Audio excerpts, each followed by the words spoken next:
Hey guys, welcome back to the channel. In this video, I will show you how to calibrate your PlayStation controller 5. Okay, so to calibrate it, first and foremost, start by resetting the controller.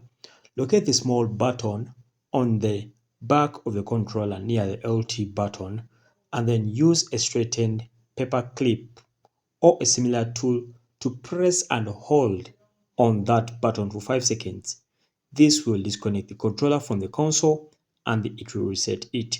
Now, step number 2, reconnect and sync.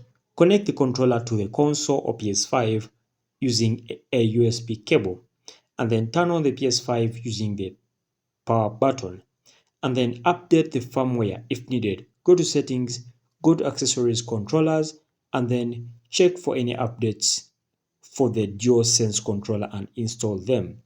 Once you're done with that, guys, you'll be set to go. Okay, so that's it, guys. Thanks for watching. Like and subscribe. We shall meet.